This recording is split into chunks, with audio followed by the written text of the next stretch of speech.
दोस्तों, स्वागत है आपका मेरे YouTube चैनल इंग्लिश बाबू पर। और आज मैं फिर हाजिर हूँ आपके साथ एक नई स्टोरी लेकर। और दोस्तों, आज जो स्टोरी मैं आपके लिए लेकर आया हूँ ये विक्रम बेताल की सीरीज़ से ली गई कहानी है। बहुत ही मज़ेदार, बहुत ही इंटरेस्टिंग स्टोरी है, सुनकर आपको बहुत मज़ा आएगा। उसके अलावा इस स्टोरी में आपको कुछ नए इंग्लिश के वर्ड मीनिंग सीखने को मिलेंगे, उनकी करेक्ट प्रोनाउंसिएशन के बारे में पता चलेगा। और हमेशा की तरह जो इसका ग्रामर का पार्ट है उसे बिल्कुल डिटेल में कवर करेंगे, तो एक एक स्ट्रक्चर को आप बहुत आसानी से सीख पाएंगे। तो चलिए दोस्तों, आज की इस कहानी को हम शुरू करते हैं। और सबसे पहले कहानी का टाइटल देखते हैं। कहानी का टाइटल है ट्रू लव। क्या मतलब हुआ दोस्तों? ट्रू एडजेक्टिव है जिसका मतलब होता है सच्चा, सच्चा प्यार। तो दोस्तों, ये ट्रू लव मतलब कि सच्चा प्यार, ये आज के इस कहानी की, आज की स्टोरी का टाइटल है, शीर्षक है। और अब मैं इसे पढ़ना शुरू करता हूँ। आपसे रिक्वेस्ट है कहानी को बिल्कुल ध्यान से सुने। और यदि आज की स्टोरी में आपको कोई नया वर्ड या फिर ग्रामर का नया स्ट्रक्चर देखने को मिले तो आप उसे नोट भी ज़रूर करें। तो चलिए इसको शुरू करते हैं। Vikram was staggering along with Betal on his shoulder. क्या मतलब हुआ दोस्तों? ये जो हमारा वाक्य है ये पास्ट कॉन्टीन्यूस का वाक्य है। पास्ट कॉन्टीन्यूस का मतलब होता है जब हम पास्ट में कोई वाक्य बनाते हैं जहाँ पर क्रिया चल रही हो, तो इस तरह का जो वाक्य हो पास्ट कॉन्टीन्यूस का वाक्य कहलाता है। और स्टैगर का मतलब होता है लड़खड़ाना। तो इस पूरी लाइन का क्या अर्थ हुआ? विक्रम बेताल को कंधे पर बैठाकर लड़खड़ाते हुए चल रहे थे। बेताल began a fresh story about which Vikram could do nothing। क्या अर्थ हुआ? और बिगिन मतलब शुरू करना और सेकंड फॉर्म बिगिन। और दोस्तों, ये हमारा पास्ट का अफर्मेटिव वाक्य है। बेताल began a fresh story मतलब बेताल ने एक नई कहानी शुरू कर दी। about which Vikram could do nothing मतलब जिसके बारे में, जिसको लेकर जो विक्रम थे वो कुछ भी नहीं कर सकते थे। The king of Chandrapur was young and unmarried. दोस्तों, ये जो हमारा वाक्य है ये सिंपल पास्ट का वाक्य है। सिंपल पास्ट का मतलब होता है जब हम कोई ऐसा वाक्य बनाएं जहाँ पर वॉज या वर्ब का प्रयोग किया जाता है हेल्पिंग ऑफ के रूप में, साथ में नाउन या फिर एडजेक्टिव को लेकर वाक्य बनाया जाता है। तो क्या अर्थ हुआ? The king of Chandrapur was young and unmarried मतलब जो चंद्रपुर के राजा थे वो जवान थे, युवा थे और वो क्या थे? अविवाहित थे। He was handsome wise and powerful. Handsome का मतलब है सुंदर। और दोस्तों, आपको यहाँ पर ये बात याद रखनी है कि यदि आप मेल के लिए सुंदर वर्ड का प्रयोग करना चाहते हैं तो वहाँ पर ब्यूटीफुल वर्ड का यूज़ नहीं किया जाता है। मेल के लिए, पुरुष के लिए हैंडसम का यूज़ किया जाता है। तो क्या अर्थ हुआ? ही वॉज हैंडसम मतलब वह सुंदर थे, वाइज समझदार थे, एंड पावरफुल और शक्तिशाली थे। सो इसलिए there was no dearth of marriage proposals. दोस्तों, डर्थ एक नाउन है जिसका मतलब होता है कमी। So there was no dearth of marriage proposals. और इसी कारण, इस वजह से मैरिज प्रपोजल्स का मतलब हुआ कि जो शादियों के मतलब कि जो विवाह के प्रस्ताव थे, विवाह के प्रस्तावों की कोई भी कमी नहीं थे, कोई भी कमी नहीं थी उनके लिए। A merchant named Ratan also lived in the city. और ये भी हमारा पास्ट का अफर्मेटिव वाक्य है। लिव का मतलब होता है रहना, निवास करना, और सेकेंड फॉर्म में लिव्ड। और मर्चेंट मतलब व्यापारी। अ मर्चेंट नेम्ड रतन मतलब एक रतन नाम का, या कह सकते हैं एक रतन नामक व्यापारी also lived in the city, वह भी शहर में रहता था। He had a daughter named Uma. और दोस्तों, ये जो हमारा वाक्य है ये पास्ट का पजेसिव वाक्य है। पास्ट पजेसिव का मतलब होता है जब हम पास्ट में ये दिखाते हैं कि किसी के पास कुछ था, तो इस तरह के वाक्य को पजेसिव वाक्य कहा जाता है जहाँ पर हैड का प्रयोग हेल्पिंग वर्ब के रूप में किया जाता है। तो क्या अर्थ हुआ? He had a daughter named Uma मतलब कि उसकी एक उमा नाम की बेटी थी। She was cultured and beautiful. और ये भी हमारा सिंपल पास्ट का वाक्य है जहाँ पर वॉज का प्रयोग हेल्पिंग वर्ब के रूप में किया गया है। कल्चर्ड का मतलब होता है संस्कारी। She was cultured and beautiful मतलब वह संस्कारी और सुंदर थी। The father wanted some king to marry her as he thought that she deserved to be a queen। क्या अर्थ हुआ? और दोस्तों ये हमारा पास्ट का अफर्मेटिव वाक्य है। वांट का मतलब होता है चाहना और सेकंड फॉर्म में वांटेड। तो क्या अर्थ हुआ?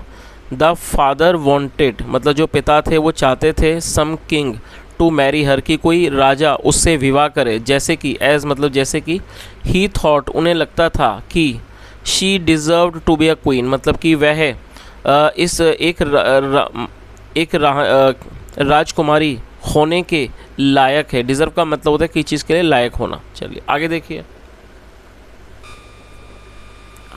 रतन gathered courage and went to the palace of the king and proposed marriage. क्या मतलब हुआ? और दोस्तों ये भी पास्ट का ही अफर्मेटिव वाक्य है जहाँ सेकंड फॉर्म का प्रयोग किया गया है। GATHER गैदर का मतलब होता है इकट्ठा करना, सेकंड फॉर्म में गैदर्ड। और करेज एक नाउन है जिसका मतलब होता है साहस। रतन गैदर्ड करेज मतलब रतन ने साहस जुटाया।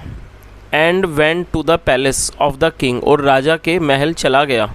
एंड प्रपोज्ड मैरिज और उसने विवाह का प्रस्ताव किया। प्रस्ताव देने को कहते हैं प्रपोज और सेकंड फॉर्म प्रपोज। तो इस पूरी लाइन का क्या अर्थ हुआ कि रतन ने साहस जुटाया और वो राजा के महल चला गया। एंड प्रपोज्ड मैरिज और उसने विवाह का प्रस्ताव दिया।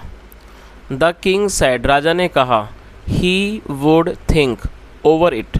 ओवर मतलब होता है किसी चीज़ पर सोचना और थिंक ओवर का मतलब किसी बात पर विचार करना। तो राजा ने कहा he would think over it मतलब वह उस पर इस बात पर विचार करेंगे। एंड रिप्लाई और जवाब देंगे। रतन टुक लीव जो रतन था वो वहाँ से चला गया। चलिए आगे देखिए।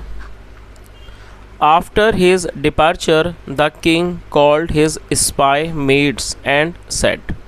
क्या अर्थ हुआ? दोस्तों डिपार्चर का मतलब डिपार्चर एक नाउन है जिसका मतलब होता है रवानगी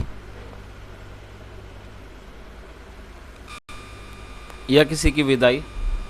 तो क्या अर्थ हुआ कि आफ्टर हिज डिपार्चर मतलब कि उसके जाने के बाद या उसकी रवानगी के बाद the king called his spy maids. दोस्तों स्पाई का मतलब होता है जासूस और मेट्स मतलब नौकरानी। The king called his spy maids मतलब राजा ने अपनी जो जासूस मेड्स थी नौकरानी थी उनको बुलाया। एंड सेड और कहा, मेड्स मतलब कि नौकरानियों, Ratan merchant has proposed to me his daughter's alliance. क्या अर्थ हुआ?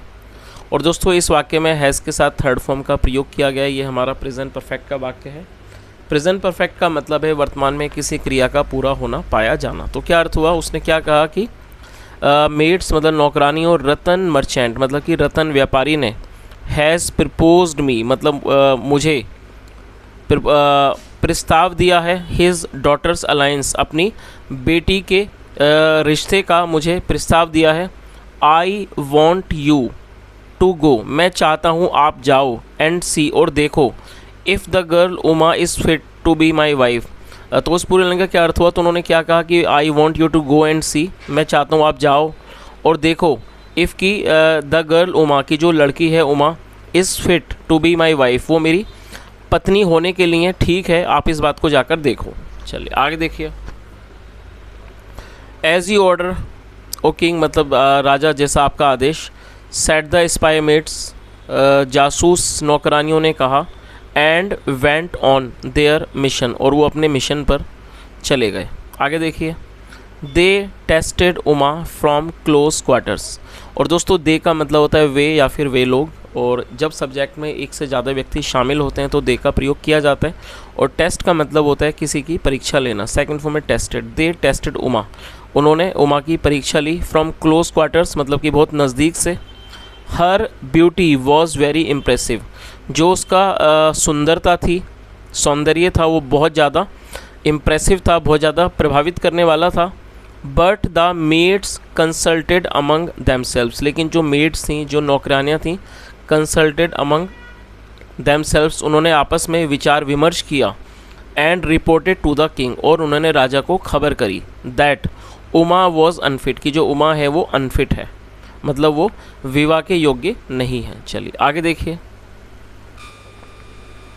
The king conveyed to the merchant. Convey का मतलब होता है किसी बात को पहुंचाना किसी भी माध्यम से। The king conveyed to the merchant मतलब राजा ने व्यापारी तक इस बात को पहुंचा दिया। That the marriage proposal was not acceptable कि जो विवाह का प्रस्ताव है वॉज नॉट एक्सेप्टेबल वो स्वीकार करने के योग्य नहीं है।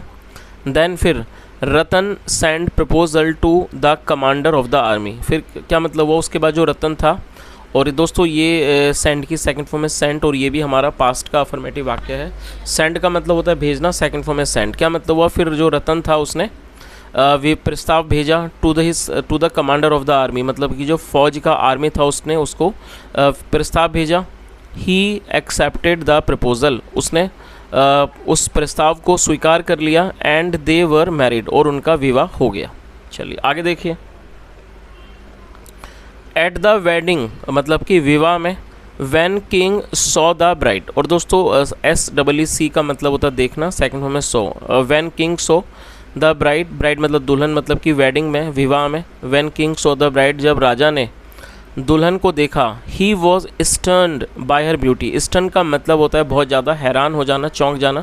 ही was stunned by her beauty, वह उसकी सुंदरता से, सौंदर्य से बहुत ज़्यादा हैरान हो गया। ही थॉट, उसे लगा, that due to some reason, कि किसी कारण से, द स्पाई मेट्स, की जो जासूस नौकरानियाँ हैं, हैड मिस इन्फॉर्म्ड हिम, उन्होंने उसे गलत खबर दी थी। मिस इन्फॉर्म का मतलब गलत सूचना देना, तो उसे ऐसा लगा कि किसी कारण से जो जासूस नौकरानियाँ थी उन्होंने उनको, मतलब कि राजा के बारे में बात आ रही है, कि गलत जानकारी दी थी राजा को। When he returned to the palace, और जब वो वापस महल लौटे। He summoned his spy mates, summon का मतलब बुलाना, सेकंड फॉर्म में summoned. He summoned his spy mates, उन्होंने अपनी जासूस नौकरानियों को बुलवाया। एंड सैड, और कहा, you reported Uma was unfit, कि आपने इस बात की खबर की जो उमा है वो अनफिट है। टू बी माई क्वीन, मेरी रानी होने के लिए। टुडे आई सो, मैंने देखा, हर। टुडे आई सो हर, आज मैंने उसे देखा। No one can match her in beauty, no one can match her in beauty, मतलब कि सौंदर्य में, सुंदरता में कोई भी उसका मुकाबला नहीं कर सकता। चलिए आगे देखिए। The chief spy made sad, क्या अर्थ हुआ, the chief spy made sad, मतलब कि जो चीफ थी, मुखिया थी, जो जासूस मुखिया नौकरानी थी, उसने कहा, that is the main reason, that is the main reason, मतलब कि that is the main reason, मतलब कि ये मुख्य कारण है, मुख्य वजह है। वाई शी वॉज अनफिट, की जिसके कारण वो अनफिट थी, योग्य नहीं थी। टू बी आर क्वीन, हमारी रानी होने के लिए, हमारी राजकुमारी होने के लिए। मैरिड टू हर, मतलब टू हर, उससे विवाह होने पर। You would have got involve with her, मतलब आप उसके साथ इन्वॉल्व हो जाते, शामिल हो जाते। And neglected your state duties, और आपने अपनी जो राज्य के कर्तव्य हैं उनकी निगलेक्ट कर दिया होता, मतलब उनकी अनदेखी कर दी होती। She would prove poison to a person, और वह जो है वो साबित होगी जहरीली, विषैली, टू अ पर्सन, उस व्यक्ति के लिए। हु हैज़ हैवी रिस्पॉन्सिबिलिटीज़, मतलब जिसके ऊपर बहुत सारी जिम्मेदारियां हैं। टू शोल्डर, अपने उसके कंधों पर। चलिए आगे देखिए। The king saw reason behind her argument, और ये भी हमारा पास्ट का अफर्मेटिव वाक्य है। जो राजा थे उन्होंने इस आर्गूमेंट के पीछे, मतलब इस मुद्दे के पीछे, बहस के पीछे उन्होंने एक कारण को देखा। ही रियलाइज्ड, उन्हें एहसास हुआ, महसूस हुआ, that they had performed there duty, की उन्होंने अपने कर्तव्य को निभाया था वेल, अच्छी तरह से। बट लेकिन he could not forget Uma, और दोस्तों कुड का प्रयोग वाक्यों में जब किया जाता है जब हम कोई ऐसा वाक्य बनाएं जहाँ वाक्य की टेल पर सका, सकी, सके, पाया, पाई जैसे शब्द आते हैं। तो क्या अर्थ हुआ, but he could not forget Uma, लेकिन वह उमा को नहीं भूल पाए। He lost interest in life, और उन्होंने जो जीवन के अंदर जो दिलचस्पी थी उसको उन्होंने गंवा दिया। एंड फॉल इल, और वो बीमार पड़ गए। चलिए आगे देखिए। When the commander learned that the reason of the king's illness was his wife, और दोस्तों यहाँ किंग के बाद एपिस्ट्रोफी ऐसे जिसका मतलब होता है काके की। किंग्स इलनेस, और इलनेस का मतलब बीमारी, किंग्स इलनेस मतलब राजा की बीमारी। और दोस्तों लर्न का मतलब होता है पता चलना, सेकंड फॉर्म में लर्न। तो क्या अर्थ हुआ, व्हेन द कमांडर, मतलब जब कमांडर को पता चला दैट की the reason of the Kings illness, मतलब कि जो कारण है राजा की बीमारी का, वॉज हिज वाइफ उमा, वो उसकी पत्नी उमा है। ही डिसाइडेड, उसने फैसला किया, टू हैंड ओवर, मतलब कि हवाले कर देने का, हिज वाइफ, अपनी पत्नी को हवाले कर देने का, टू द किंग, राजा को। When he talked to the king about it, जब उसने राजा से इस बारे में बात की, the king was not agreeable, agreeable का मतलब हो गया उस चीज़ को स्वीकार ना करने के योग्य, जो कि राजा थे उसने उस चीज़ को स्वीकार नहीं किया। He would not even think of committing such sin, और वो इस सिन का मतलब पाप, he would not even think of committing such sin, मतलब वह इस पाप को करने के बारे में सोचते भी नहीं। चलिए आगे देखिए। But the king could not forget Uma, और फॉरगेट मतलब होता है भूलना, but the king could not forget Uma, लेकिन जो राजा थे वो उमा को नहीं भूल सके।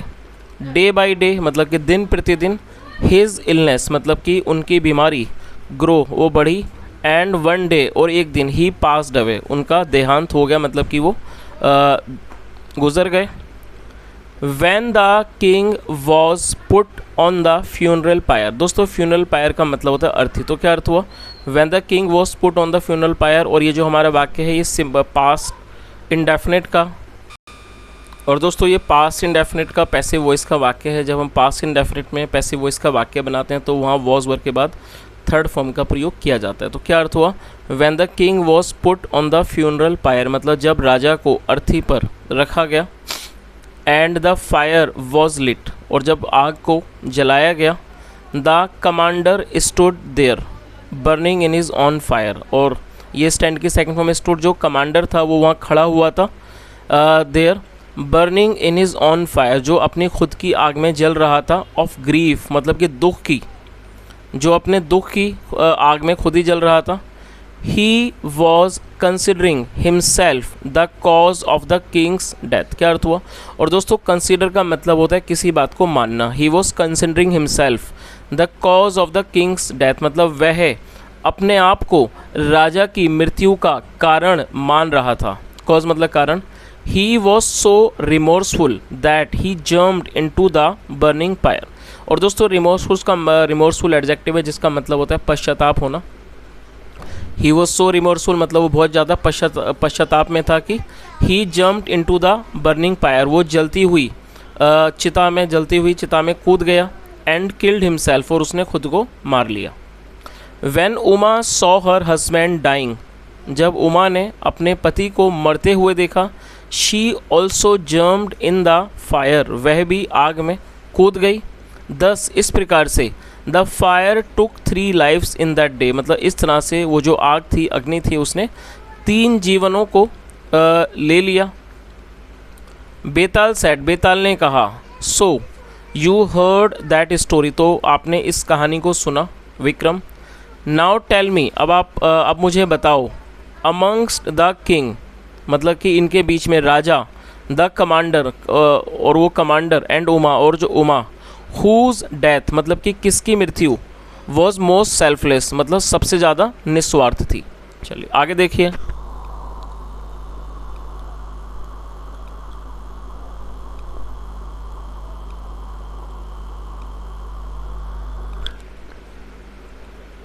और दोस्तों आप इस वर्ड को नोट भी कर सकते हैं, सेल्फलेस एडजेक्टिव है जिसका मतलब होता है निस्वार्थ।